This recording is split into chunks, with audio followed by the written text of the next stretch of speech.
कर रही हैं गाइस।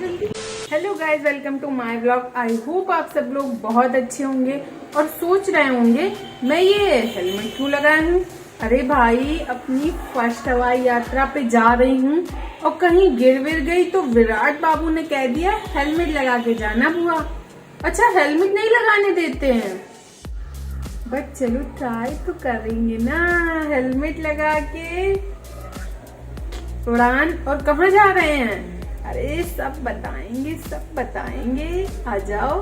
तो अभी जाने की प्लानिंग बनी तो थोड़ी थोड़ी रफली पैकिंग मैंने अपनी कर ली, बट मेरा सर दर्द जाने का नाम नहीं ले रहा है। भाई कोई दवाई इलाज हो तो बता दो। सुबह उठी, फटाफट से रेडी होके मैंने पकड़ ली अपनी बस और अपने बैग्स रेडी करके मैं बस में चढ़ गई हूँ। और बस में बैठूं और मुझे नींद ना आए, ये तो हो ही नहीं सकता। ये मेरे जेनेटिक में है। मेरी मम्मी भी बस में जाते ही सो जाती थी, मैं भी सो जाती हूँ। हम पहुँच गए हैं कानपुर और यहाँ से उतर के हम जाएंगे अपनी चाची जी के घर। तो थोड़ी दूर 1-1.5 किलोमीटर पैदल चलने के बाद फाइनली हमें मिल गया हमारा ऑटो और हम बैठ गए अपने ऑटो में और पहुँच गए अपनी चाची के घर। और यहाँ से कुछ चीज़ें मुझे ख़रीदनी है, थोड़ी बहुत शाम को शॉपिंग करके फिर चले जाएंगे हम सोने, क्योंकि नेक्स्ट डे मेरी फ़्लाइट है। और यहाँ भी मेरा सर दर्द बहुत तगड़े वाला हुआ है, प्लीज़ कोई रेमेडी बता दो। हेलो गाइस, इस महिला ने हमसे इतना काम कराया, खुद तो खाने में लगी हैं गाइस। और हम जब से यहाँ आए हैं हमारी बुद्धि खराब हो गई है, इतना हमारा जन्नत हो रहा है। ये लड़की फोन चला रही है। अच्छी महिला उधर मुंह करके खा रही है, शीशे में दिख रही है। हमारा सर बटा जा रहा है। हेलो गाइस, मेरा सर दर्द हो रहा है और मेरी चाची ने मेरे साथ गलत किया है, मुझे एक्सपायरी विक्स दे दी।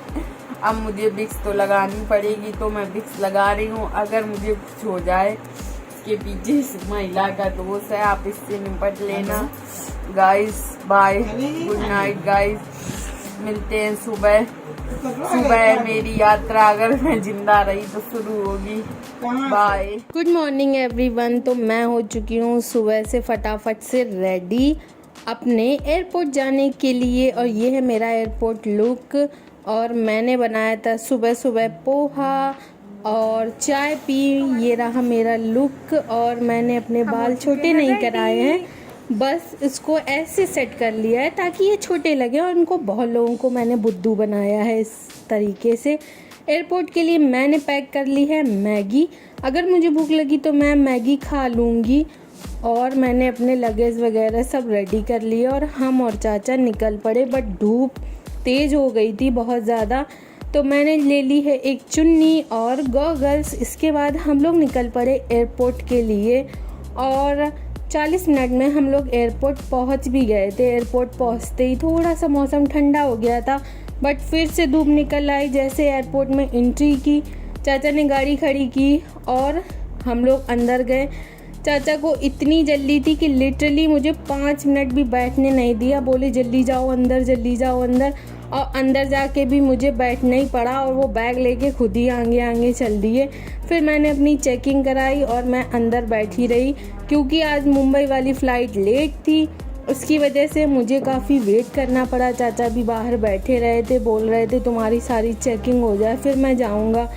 फिर मैंने बैग की प्रॉपर चेकिंग करवाई, बैग को जमा करवाया और जो भी जितना प्रोसीजर होता है वो सब लिया, अपना बोर्डिंग पास कलेक्ट किया। इसके बाद वेटिंग एरिया में बैठे थे। ये है पूरा कानपुर का एयरपोर्ट का वेटिंग एरिया। यहाँ पे बैठे बैठे बोर हो रही थी, सबके कॉल्स आ रही थी, फ़्लाइट्स आई या नहीं आए। फिर मैंने एक कोक ले ली और कोक अपनी इंजॉय की अच्छे से। फिर मुझे भूख भी लग रही थी क्योंकि 3:30 बज रहा था और फ़्लाइट का कोई अता पता नहीं था। तो मैंने अपनी मैगी खाना स्टार्ट कर दिया और मैं बात भी कर रही थी दीदी मम्मी सबसे। मैंने अपनी मैगी खाई, थोड़ी देर बाद फ़्लाइट भी आ गई थी। उसके बाद उससे पैसेंजर निकले, फिर हम लोगों को उसमें बिठाया गया। एज़ यूज़ुअल पहले हम लोग बाहर गए, फिर बस से फ़्लाइट के पास गए, सारा जो भी प्रोसीजर होता है वो सब फॉलो करते हुए, और मैंने चुपके चुपके से थोड़े थोड़े वीडियो बनाए। मेरी थी इंडिगो की फ़्लाइट और हम लोग अपने बस से गए थे। बस में बिठाते हैं, फिर फ़्लाइट के पास ले जाते हैं, और फ़्लाइट तो बहुत बड़ी थी। ये मेरी पहली हवाई यात्रा थी जिसके लिए मैं बहुत एक्साइटेड थी। फिर मैं अपनी सीट पे पहुंच गई। मुझे मिली थी विंडो सीट और मुझे बहुत मज़ा आ रहा था। मुझे तो लग रहा था कि कहीं ऐसा ना हो विंडो सीट ना मिले, बट मेरी विंडो सीट ही थी। फिर जो भी होता है वो सब प्रोसीजर हुआ, और जो लोग बताती हैं वहाँ की एयर होस्टेस वगैरह, उन्होंने बताया। फाइनली हमारी प्लेन ने उड़ान भरी, और व्हाट अ मोमेंट, इतना मज़ा आया उस टाइम पे। एकदम मतलब ऐसा लगा मैं किसी रॉकेट झूले में हूँ, और 2 सेकंड भी नहीं, मुझे लगता है 1 मिनट में मैं धरती से बादलों के ऊपर पहुँच गई थी। 1 मिनट, टोटल 1 मिनट लगा था। मैंने पूरा वीडियो शूट किया था, उसमें पूरा 1 मिनट का ही वीडियो था। धरती से आसमान तक का सफ़र, इवन क्लाउड्स नीचे थे और मैं उसके ऊपर। मतलब व्हाट एक्सपीरियंस, ये पहला था तो मुझे बहुत मज़ा आया था। मेरी पहली हवाई यात्रा मुझे हमेशा याद रहेगी, और 1 मिनट के अंदर मैं धरती से आसमान पे पहुंच गई थी। नीचे दुनिया इतनी छोटी थी, फिर बादल, और कुछ टाइम के बाद तो बादल से नीचे कुछ दिख ही नहीं रहा था। बस ऐसा लग रहा था कि बादलों का समुद्र है और कुछ भी नहीं है। बहुत मज़ा आता है। एज़ यूजुअल मेरी खिड़की पे सूरज भगवान साक्षात दर्शन दे रहे थे, और मैं आराम से अपने सनसेट को एंजॉय कर रही थी। और ये लड़का पूरी फ़्लाइट में 2 घंटे तक मुंह खोल के सोता रहा। और जब भी फ़्लाइट में जाओ रुई ज़रूर लेके जाओ, क्योंकि एयर प्रेशर की वजह से कानों में दिक्कत हो जाती है, और आप आराम से सो भी सकते हो। बट मुझे फ़्लाइट में बिल्कुल भी नींद नहीं आई थी। मैंने 1-2 बार पानी पिया क्योंकि मुझे थोड़ी सी प्रॉब्लम हो रही थी। बट ऑब्वियसली एक्सपीरियंस कीजिए। बीच में हम लोगों को मुझे लगता है 40 से 45 मिनट लगे थे, मैं मुंबई पहुंच गई थी। बट कुछ टेक्निकल इशू और पीएम मोदी आए हुए थे, उसकी वजह से हमारा प्लेन आधे घंटे तक आसमान में ही घूमता रहा। और वो जो राउंड राउंड चक्कर मार रहा था, इतना मज़ा आ रहा था। नीचे से मुंबई को देखा, समुद्र देखा, व्हाट एक्सपीरियंस, बहुत मज़ा आया। लोगों फ़्लाइट में सो जाते हैं, मुझे तो नहीं नींद आई फ़्लाइट में। और यहाँ से मुंबई का हाल देखा। मुंबई इतनी घनी बस्ती, इतनी घनी, मतलब सोच नहीं सकते हो आप, इतनी भीड़ है यहाँ पे, इतनी घनी बस्ती, इतनी पास पास। मुझे लगता है लोग रहते कैसे हैं यहाँ पे इतनी भीड़ में, इतनी घनी बस्ती देख लो। फ्लाइट से पूरी मुंबई मैंने देख ली आज, इतनी घनी बस्ती के बीच में। फाइनली हमारा विमान लैंड हो गया और हम पहुँच गए मुंबई। मुंबई मेरी जान। और यहाँ पे हम अपनी दीदी के यहाँ पे आए हैं। इतनी घनी मुंबई देख के मुझे लग रहा था कि दीदी कहाँ होंगी, मैं कैसे ढूंढूंगी।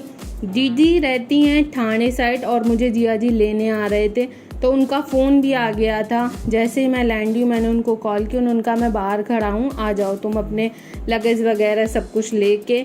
और हम लोग मुंबई पहुँच गए। वेलकम टू मुंबई छाया मौसी। Thank you.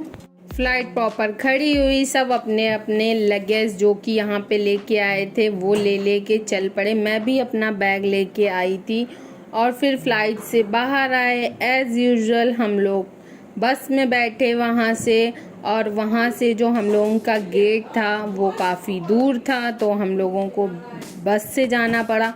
और मुंबई के एयरपोर्ट में विमान तो ऐसे खड़े थे, मतलब ऐसा लग रहा था कि जैसे कोई टैक्सियाँ नहीं खड़ी होती, मतलब इतना बड़ा एयरपोर्ट मैंने तो अपनी लाइफ में कभी नहीं देखा था, और ये बहुत बड़ा एयरपोर्ट था।